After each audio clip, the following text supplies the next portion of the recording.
Olá, seja bem-vindo, seja bem-vinda a mais um vídeo no canal Ouvido Mágico. E você vai ouvir agora mais um capítulo do livro Razão e Sensibilidade, de Jane Austen, publicado pela primeira vez em 1811. Não esqueça de se inscrever no canal e deixar o like nesse vídeo. Boa história!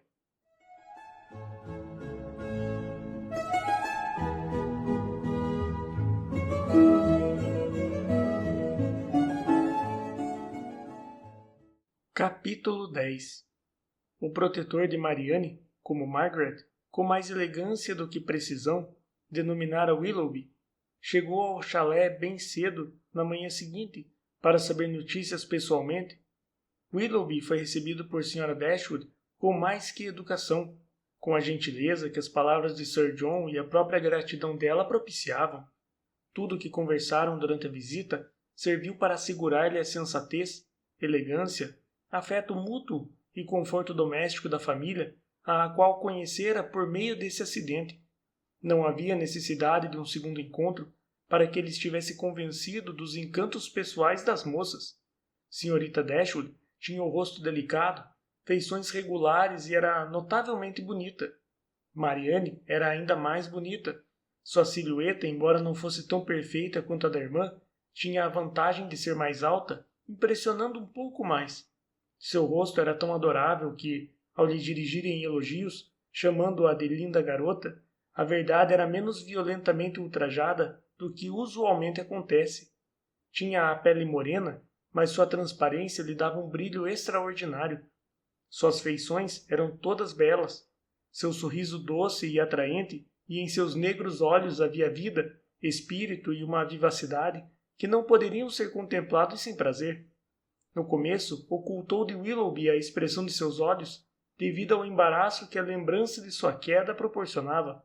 Mas quando isso passou, quando seu espírito serenou, quando viu que sua perfeita educação de cavalheiro se juntava à franqueza e à vivacidade, e, sobretudo, quando o escutou afirmar que era apaixonado por músicas e bailes, ela lhe deu um olhar de aprovação tão profundo que garantiu para si a atenção dele em todas as demais conversas durante sua visita. Era necessário apenas mencionar qualquer passatempo favorito para levá-la a falar. Ela não conseguia ficar em silêncio quando tais assuntos eram mencionados e não tinha timidez ou reserva para conversar. Rapidamente descobriram que compartilhavam do mesmo entusiasmo por bailes e música, o que gerou uma enorme afinidade em tudo o que se relacionava a ambos. Encorajada por isto a examinar de forma mais profunda as opiniões do rapaz, prosseguiu sua investigação, perguntando-lhe a respeito de livros. Comentou a respeito de seus autores favoritos com tamanho prazer que qualquer rapaz de 25 anos teria que ser muito insensível para não perceber a excelência de tais obras, mesmo que antes nunca as tenha apreciado. Os dois tinham um gosto muito parecido, idolatravam os mesmos livros, as mesmas passagens, ou se alguma diferença surgisse, alguma objeção fosse levantada, não perdurava por muito tempo antes que a força dos argumentos de Marianne e o brilho de seus olhos antecipassem. Willoughby concordou com todas as decisões dela, deixando-se contagiar por seu entusiasmo, e muito antes do final da visita, conversavam com a familiaridade de velhos conhecidos. Bem, Marianne, disse Elinor assim que ele as deixou, para uma única manhã, eu acho que você se saiu muito bem. Conseguiu descobrir a opinião do Sr. Willoughby a respeito de quase todos os assuntos importantes. Você sabe o que ele pensa de Cowper e Scott, tem a certeza de que ele aprecia seus encantos do modo como deve ser, e também tem certeza de que admira Pope de forma apropriada. Mas como seu relacionamento com ele poderá durar um longo tempo, se você esgota rapidamente todos os assuntos de conversa? Em breve, todos os seus tópicos favoritos já terão se esgotado. Uma outra visita será o suficiente para que ele lhe fale de seus sentimentos sobre a beleza pitoresca e sobre segundos casamentos, e então você não terá mais nada para perguntar. Elinor, exclamou Marianne, acha que está sendo justa? Será que tenho poucas ideias? Porém, entendo o que você disse. Fiquei muito à vontade, muito feliz, muito franca. Estive em falta com toda a noção comum de decoro. Fui aberta e sincera quando deveria ter sido mais reservada. desanimada, tola e hipócrita. Se tivesse falado apenas do tempo e das estradas, e se tivesse aberto a boca apenas uma vez a cada 10 minutos, teria sido poupada dessa repreensão. Meu amor, disse sua mãe, não se ofenda com Elinor. Ela estava só brincando. Eu mesma teria chamado sua atenção se ela quisesse lhe tirar o prazer de conversar com nosso novo amigo. Marianne logo se acalmou. Willoughby, por outro lado, deu muitas provas do prazer que sentia ao conhecê-las e do desejo evidente de aprofundar essa amizade. Passou a visitá-las diariamente. A princípio, sua desculpa era saber do estado de saúde de Marianne, mas a forma com que era recebido, cada dia com mais gentileza, fez com que tal desculpa não fosse mais necessária antes de se tornar impossível, dado o completo restabelecimento de Marianne. Ela ficou confinada em casa por alguns dias, porém, nenhum outro confinamento foi menos entediante.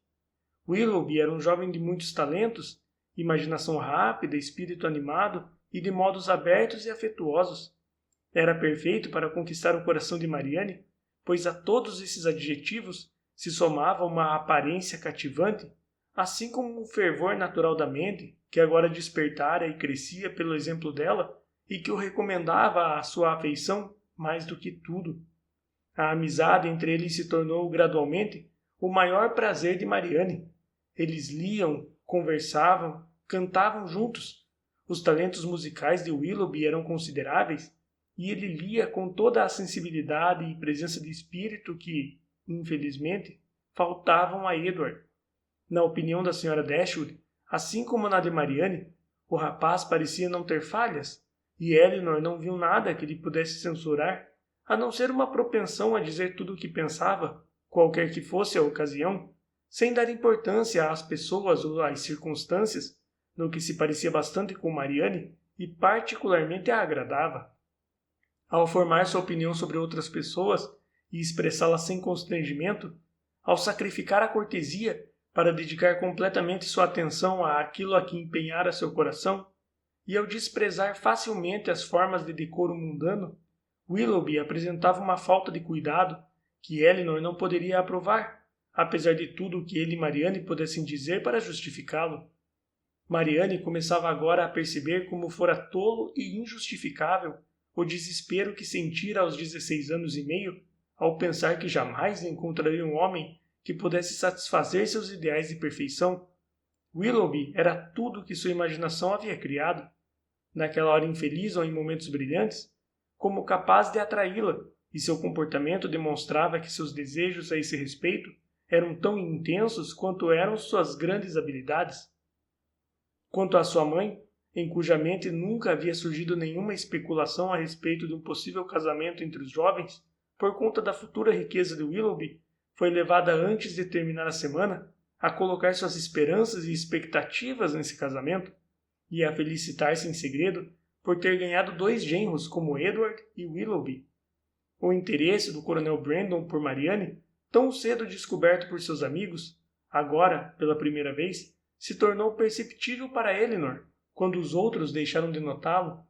Começaram a dirigir suas atenções ao rival mais afortunado, e as gozações aos quais o primeiro fora submetido, antes que surgisse algum interesse, deixaram de ser um alvo, quando seus sentimentos começaram a ser merecedores desse ridículo que com tanta justiça se vincula à sensibilidade. Elinor se viu obrigada, ainda que contra sua vontade, a crer que os sentimentos que a Sra. Jennings havia atribuído ao coronel para sua própria satisfação eram na verdade inspirados por sua irmã, e que agora, embora uma semelhança notável entre os temperamentos pudesse favorecer os sentimentos de Willoughby, uma igualmente surpreendente oposição de caracteres não era empecilho no entender do coronel Brandon. Via isso com preocupação, pois como um homem silencioso, de 35 anos, poderia ter esperanças diante de uma jovem cheia de vida e com 25 anos? E como ela nem sequer podia desejar que ele fosse vencedor, desejou de todo o coração que ele fosse indiferente. Ela gostava do coronel, apesar de ser um homem sério e reservado, achava que ele era digno de interesse.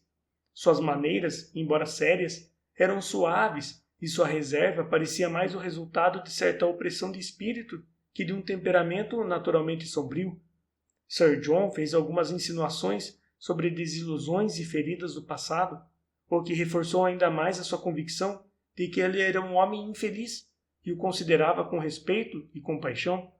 Talvez ela tenha se compadecido dele e o estimado ainda mais por causa do desprezo de Willoughby e Marianne, que, cheios de preconceitos contra ele por não ser alegre e jovem, pareciam decididos a menosprezar seus méritos.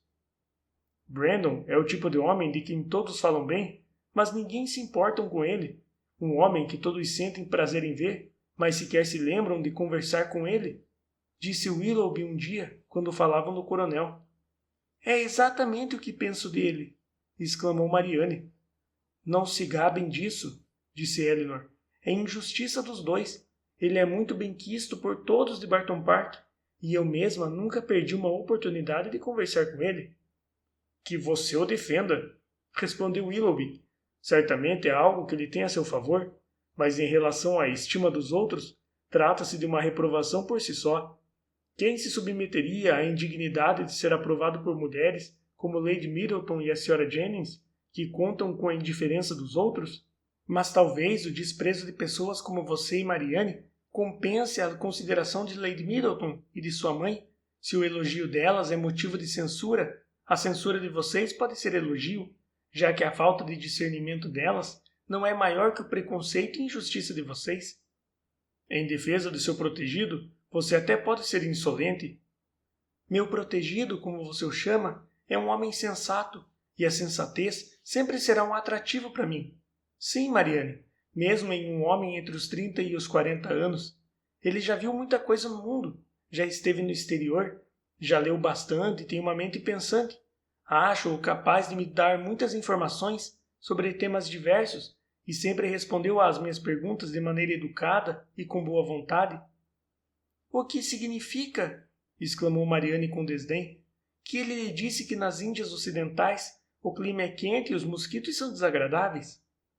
Ele me diria, não tenho dúvidas, se eu tivesse perguntado isso, porém conversamos sobre assuntos que eu já conhecia anteriormente. Talvez, disse Willoughby, suas observações tenham se estendido à existência dos nababos, moedas de ouro e palanquins. Atrever-me-ia a dizer que as observações dele foram muito além da candura de vocês. Mas por que não gosta dele? Eu não o detesto. Ao contrário, eu o considero um homem bastante respeitável, de quem todos falam bem, mas ninguém dá atenção. Ele tem mais dinheiro do que pode gastar, mais tempo do que conhecimento de como empregá-lo, e 2 casacos novos todo ano.